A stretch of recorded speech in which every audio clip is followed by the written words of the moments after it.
Hello students and welcome to this new video. This new video is the part 4 of session 8 in unit 2. Our unit 2 is web applications and in this session 8 we are studying about internet security. So now what we are going to study about in this video? In this video we are going to study about some more preventive methods using which we can enhance our computer security, enhance our internet security and make our computer systems and networks more secure over the internet. So the next preventive method about which we are going to study now is intrusion detection.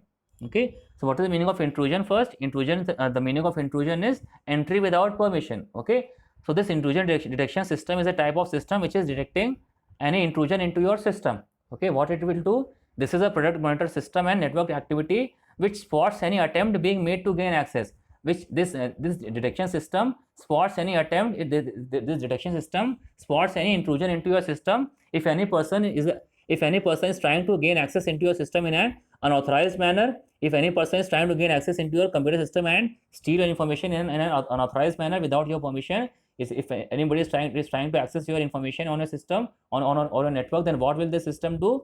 This intrusion detection system will spot any such activity and attempt, and what it will do, if it suspects any attack, then it will generate an alarm. If a detection system suspects an attack, then what it will do, it will generate an alarm. And what type of alarm it can generate? This will generate an alarm in the form of an email alert. What does it mean? That as soon as it suspects any attack on your system, any intrusion into your system, then what it will do, it will generate an alarm, and this alarm will be sent in the form of an email alert to the owners of the network. Okay, and then what will the owners do? The owners will do whatever they can to protect and safeguard their network information from the attackers and intruders. Okay, those persons who are trying to gain unauthorized access into your system, the owners will then be able to safeguard their network and their information from those attackers and intruders. Okay, so this email alert is based upon the type of activity it has identified. So whatever type of activity has been identified by the intrusion detection system, based on that type of activity, the email alert will be sent to the owners or the managers of the system or the network. Okay, now what next preventive method is the secure our connection before performing any transaction. Okay, so most people also understand that sensitive information such as credit card numbers or address data should be transmitted along using a secure connection. Okay, what is a secure connection? Let us understand this first. A secure connection is a connection that is encrypted by one or more security protocols to ensure the security of data flowing between two or more nodes. So node means what? A node in a network is a computer system which is transcending and receiving data over the internet with the means of internet through the network devices. Okay, the node means what? Node is a node in a computer system is a computer system which is connected to the network, and it is using the network for transmitting and sending the data and information over the network. Okay, so what happens in the case of secure connections? A secure connection sends your data in the form of encrypted data. Okay, a secure connection first encrypts the data which is being sent over the connection, and then that data in the form of encryption, and that data in the encrypted form is securely sent to the person who's the correct recipient of the data. Okay, and it is using one or more security protocols to ensure the security of data flowing between two or more nodes. It means that the data which is in encrypted form, which is being sent over the secure connection, that data is being sent by using one or more security protocols. Why we are using security protocols? So that the data should be secure and it should not be read by any unauthorized person while traveling between two or more nodes. While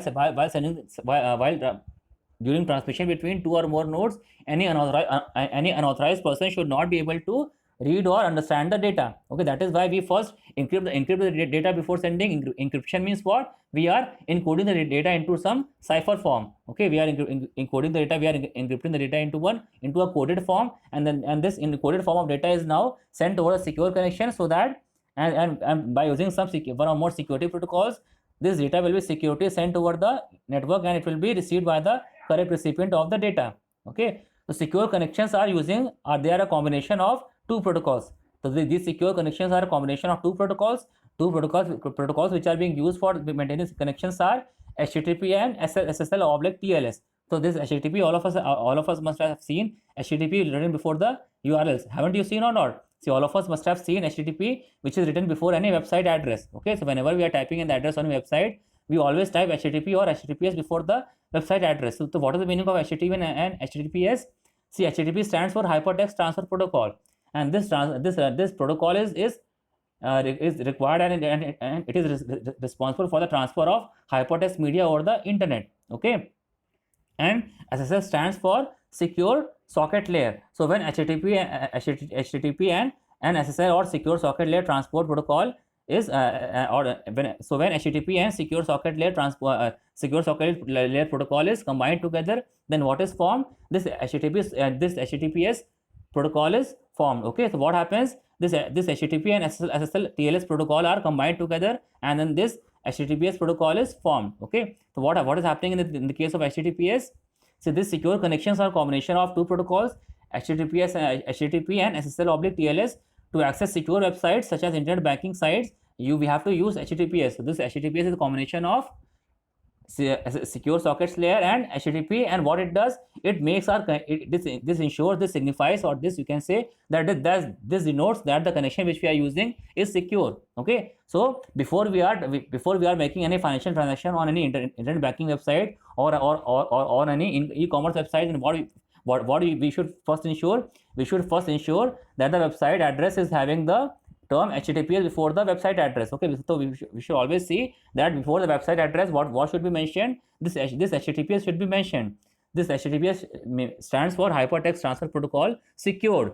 Okay, so this secured protocol signifies that the website or the connection which we are using for communicating with the website is a secure one, and our data will be sent in an encrypted form. Okay, and the encrypted form of data will not be interpreted and will not be hacked or accessed by any unauthorized person who may be trying to access or steal an information which is being sent over the internet. Okay, so in other words, this HTTPS is used to denote that the website which we are sending our information over is a secure website. The connection is a secure connection. Okay, and the information is sent in an encrypted form. Okay, which can't be accessed or which can't be understood by any unauthorized person, who may be trying to steal the information which is being transferred over the network. Okay, that is why whenever we are performing any financial transaction or whenever we are logging into our online banking website, first of all we must ensure that this HTTPS should be written before the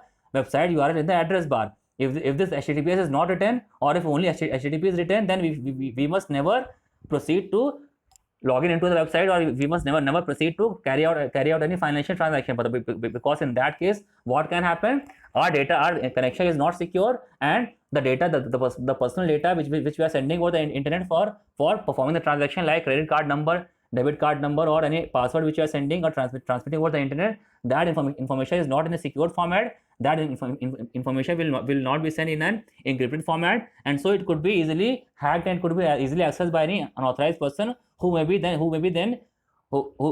then use this information for accessing our particular who will then use information for harming us and for robbing us of our money also. So even a lot of cyber scams and a lot of money laundering scams are also coming into light these days because of using those connections which are not secure. So we must never use those connections which are unsecure, and we should always see that HTTPS, which stands for Hypertext Transfer Protocol Secure, which is always written before any website on which we are going to proceed with carrying out any transaction, or we are going to or this HTTPS should always be mentioned before any website on which we are going to log in, such as an online banking website. And after we have ensured that this HTTP is written before the website address, only then we should be proceeding with to carry out the transaction, or we should be then logging into the website after ensuring that it is a secure connection and a secure website.